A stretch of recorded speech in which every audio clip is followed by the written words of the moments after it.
Hello and welcome back. I hope that you really applied the things that we discussed in chapter one and that you went back and you reviewed your mission statement, your vision statement, that you found your job description and you were able to really assess what it is that you bring to the company, how valuable you truly are. That is so important. It's a foundational key in being able to provide customer service is first taking stock in the value that you have in yourself. And then when you know what that is, then of course you can give it to someone else. But without that, we really don't need to go any further. So I know that you did it. I know that you're feeling good about yourself, that you know why you're so important to this company. And now we can move forward and we can address chapter two. The customer pays. Yeah, you knew this was happening. But we'll go ahead and I'll begin to read. And again, of course, I ad lib, I edit, I do a number of different things while I'm reading this chapter to you. And you have comments, suggestions, anything that you want to say that's positive, please email me at leah@reallyleah.com or blog.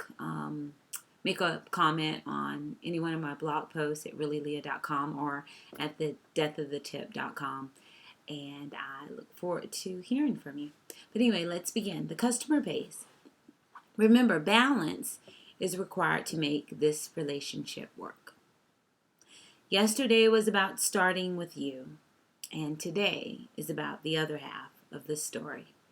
Recognizing the value of the customer. If the title bothers you, it may be possible, I don't want to judge, but it may be possible that the world of business and working with people is not well suited for you. Because the title is a statement of truth and is verifiable whether you are a prison guard or a hotel concierge. Just think about it. Whether you're a prison guard, the customer is the prisoner, and there's money in that business. I can guarantee you. If there weren't any, if the cells were all empty, then we wouldn't have prisons, which would be a great thing. It's the type of business I would love to see go out of business. But I'd like to see crime go out of business along with it. On the other hand, hotel concierge. If he doesn't have anyone to assist, to find tickets for, to make dinner reservations for, then he doesn't have a job. The customer pays. It just doesn't matter. From one gamut to the other, it is what it is.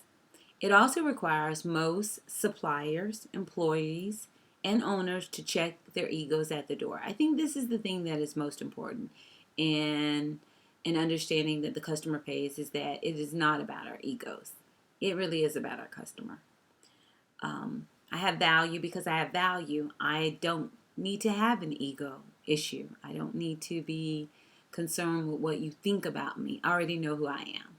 So if we can check our egos at the door, then we can be a better supplier, employee, a better business owner. There's this quote by David Cornwell, and he's a famous sports attorney. Anyway, he stated on Larry King Live that it's okay if other people think you're God, but you're in trouble if you ever start believing it. Yeah. So let the egos go. Ego can destroy an otherwise good business model. It really can. You can have the best idea in the world, and if you can't get it across because, your head is so big, or your ideas about yourself are way loftier than they need to be, then you're going to lose the interest of people who would otherwise want to support you or to purchase whatever it is that you have to offer. In my survey on customer service, how's your service? I did it about 2 years ago. I asked, have you ever continued to patronize a business that provided poor customer service? And most of the responses came back no. Only in cases where a company had a monopoly on a product or service were consumers forced, and that's what they said, forced, to return to poor service providers. So either it was a product or something that they couldn't get because it was too far away or there was only one person who was providing it. But in those instances, those people were trying to find other ways to get that same product. They were Googling, they were making calls, they were looking for a reason not to go back to someone who provided bad service. Without customers, there is no need for employees, no need for products, no need to operate a business, and there's no need to read this book. And certainly not to listen to me read this book. A great idea, minus anyone to buy the product or service, equals zero, zilch, zero, rain, nada. The concept here is understandable. It's simple. The math is not only universally basic, but it's irrefutable. When people stop spending their money as a whole, it results in a recession. We've experienced that for the last few years. And everyone is affected when that happens. But when people stop spending their money with you specifically, the results are depression. It hits you. It devastates your life. It directly impacts your pocket, with possibilities of not only losing your business, but your lifestyle and perhaps your family. So you want to eliminate insecurities from the equation, and insecurities being your ego, whatever it is that's making you want to express yourself in a way that to let this other person across the counter know that, hey, I'm somebody special.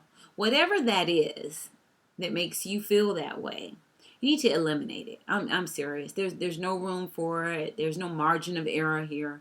Just squash it. It doesn't make sense. So you want to get rid of it so that you can increase your bottom line by giving your best to your customers. And your best comes out of your value that we learned about in chapter 1. Just as you have patrons, you also have consumers with a certain level of expectation when you trade your dollars for service, right? I mean, we work in a customer service environment. Sometimes we're the customer and sometimes we're not. When we are the customer, though, we want the person on the other end, to be glad that we're trading our dollars for their services. We want them to appreciate that we're giving our hard-earned money to them, correct? So the same is true for those who barter with you. And when you and your employees get this foundational key, second foundational key so far, your business will begin to thrive. The first foundational key is that you have value. The second foundational key is that your customer actually is paying you. You don't always have to accept their money, and we'll get to that later on. But for the most part, again, if you don't have customers, you can get rid of all of them if you want to. You're not going to have a business. So for the most part, you're important, and they are important to your bottom line. Your business will begin to thrive just by starting with this. Getting your employees on board with understanding that, yes, the customer is important. No, they are not always right, but the customer pays the bills. Okay? You will see every potential customer, regardless of race, ethnicity, age, gender, or social status, that comes through the door or calls on the phone or visits your website as priceless. That's what you want to feel like. You want to feel like this customer is so important. This customer is going to pay the bills today. And you know what? I can serve them in the best way possible because I already have value. That's the end of chapter 2. Pretty simple in theory, correct? Well, let's apply it. I want you to begin to treat each customer you come in contact with today like they are your first and your last. Imagine if your entire business hinged on your next customer, on the next phone call, on the next person that walks through your doors. Imagine that. How would that affect the service you deliver? Hold that thought and then make that delivery based on whatever you saw in your mind. Spend some time. Don't do it as quickly as we just discussed it. But just spend a little time on that. Just thinking about it now before you get your day started. And then do it again each and every time you have a customer. See that customer as your first and your last customer. And do it for the next one, and so on and so on. And then at the end of the day, look at your results. Take note of this experience and share it within your operation. Share it across board. Share it during a monthly meeting. Discuss it with your manager. If you're a manager, discuss it with the rest of your employees. I tell you, it works. It's going to make a difference. You just changing your mindset about yourself and about your customers. Let me leave you with this quote from one of the best businessmen of all times, Sam Walton. He said, "There is only one boss, the customer, and he can fire everybody in the company, from the chairman on down, simply by spending his money somewhere else." Okay. Have a great day. Have superb service all through that day. Alrighty. I'll see you tomorrow.